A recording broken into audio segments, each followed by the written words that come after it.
should still get some of the information about what we achieved this year. And there we go. So before we jump on 2026, I think it's important to understand what we achieved in 2025. The reason is those were major changes, and we still got some question around them nowadays, meaning that it may be a good thing to just refresh everyone's minds into what we accomplished. So as you know, we decommissioned our on-premise cluster and our on-premise OpenShift cluster and are now hosting our application, the entirety of GNOME application into AWS in our OpenShift cluster in AWS. At the same time, we managed to retire our mirroring infrastructure, meaning that we are now saving a lot of time. We don't have to deal with individual mirrors, and we can just focus on the infrastructure that we own.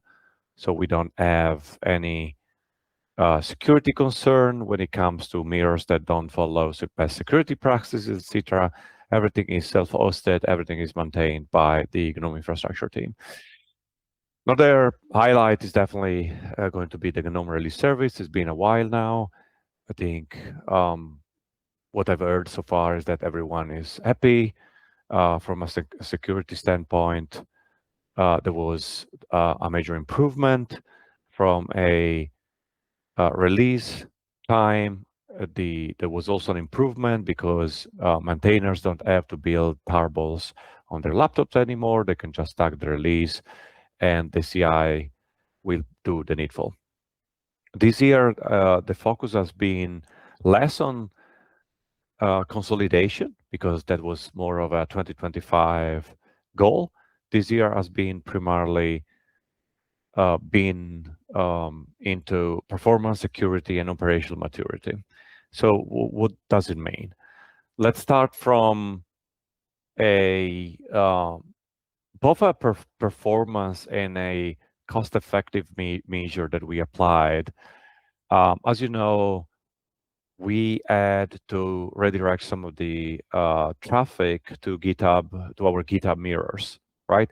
The reason was we were spending a lot of funds into data transfers costs in AWS. Now, just to clarify this, it's not the GNOME Foundation paying those costs out of the foundation pocket. Those costs come from credits that we receive as part of the open source sponsorship from AWS. What does it mean? That we don't get unlimited credits, right? We still have to make the right calls, the right architectures to make sure that we don't spend more credits than we're actually expected when it comes to the GNOME infrastructure, right? Meaning that what we were observing was that we were consuming more credits than we were expected to. So there was something that we needed to optimize. One thing that we started looking into was Git traffic caching, right? Because as you know, we have many GitLab runners, and those GitLab runners, they generally request the same repo and the same commit multiple times to, for example, run a build on a specific GNOME project, not GNOME module.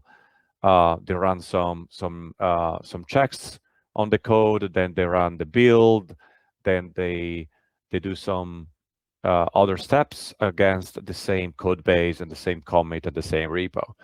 So it was a good target for caching. The challenge there was primarily that the Git upload pack, which is the process that actually allows the Git client to fetch the content of a repo, of a specific hash in the repo, uses a post request, right? And we know that post requests cannot generally be cached. So we had to come up with a way to make those requests cacheable, right? So there's some VCL. VCL is you can think of it like a sort of programming language that you use with Varnish, which is the software that Fastly uses behind the scenes for caching purposes. So there's some logic that we had to write behind the scenes to convert the request into a GET, hash the body to make sure that we could use that hash as the cache key, right? So a way for us to identify that the request A is identical to request B, and we could actually serve the same content behind the scenes. We added all this logic in the VCL, and we also added some additional glue, right? Because some of the repositories that we have in GNOME, definitely not the majority. I think it's like potentially the 1% of the repositories that we have. They use their private repositories. So we set up this kind of glue to make sure that the private repositories will never be cached. What does it mean is that there's a webhook that triggers whenever a visibility event happens. So let's say that there's a public repository and I want to move that public repository into a private repository. This will be reflected right away into the cache. Does it mean that this happens often? Definitely not, right? The GNOME project has 99% of the repositories being public, and other than those 1% is potentially board of directors and a couple of other committees. That being said, we were able to stop doing the GitHub mirror redirect that caused some pain to the community. And we don't cache 100% of the Git traffic, right? The main reason is when the Git client requests a set of commits, a set of hashes from the remote, it presents some of these requests, especially when they exceed a certain amount of bytes. They present these kind of requests in a gzip compressed body. We're not able to decompress those gzip compressed bodies because VCLs and generally Varnish doesn't have any support for doing so. There's no decompression library.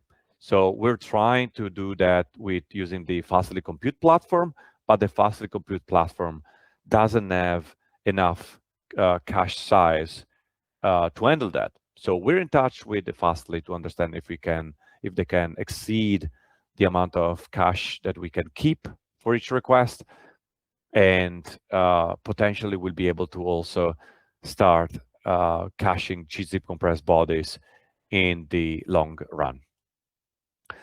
Second thing we focused on as part of the data transfer costs was moving as many domains and subdomains to Fastly, right? Before, what would happen is that whenever you would request a GitLab pages page, let's say it's gnome.org, right? Gnome.org nowadays is hosted in GitLab pages. Every time that you would request gnome.org before this change, you would be eating our origin directly. That was actually consuming the bandwidth, and the data transfer cost will be inflating. So we made sure that pretty much like 90% of the domains that we manage, domains, subdomains, GitLab pages, etc., they're now moved to a repository, a Terraform managed repository. What we do pretty much behind the scenes is we have a TOML file, one TOML file for one or more domains. We create the TOML file. There's some logic that is applied to it, and we generate a VCL behind the scenes, and this VCL is then applied using Terraform in Fastly directly. You guys are seeing GitHub Actions CI, right? You may be wondering why we're using GitHub Actions and not GitLab. Primarily because a set of repositories that we have for infra, they're hosted on GitHub. Just so if the GNOME infrastructure goes down for whatever reason, GitLab goes down, for example, we are still capable of applying changes to DNS. We're capable of managing certain domains, etc., etc. So that is why you can see GitHub Actions is there. Another thing that is worth mentioning is we transition our GitHub runners from SELinux permissive to enforcing mode. This was definitely a long due change that we omitted because of like many priorities that we had. during the last couple of years. But we finally managed to enable SELinux. It's an additional layer of security. What I want to say is that, yes, it's an increased level of security. No, it's not perfect yet. The reason is primarily related to the MCS, the multi-category security. So just very briefly, SELinux comes with a set of labels. So processes are labeled, files are labeled, etc. What does it mean that when a specific process tries to access a specific file on disk or a specific socket on disk, the labels need to match, or they need to be compatible between each other. There's a limitation when it comes to GitHub runners. GitHub runners use a multi-container architecture. Multi-container architecture means that whenever a build is prepared, there are some preliminary steps that need to happen. Those preliminary steps create a volume, a Podman volume on disk, and then a subsequent job runs, so another container runs and tries to reuse the same content, the same files as the preliminary job.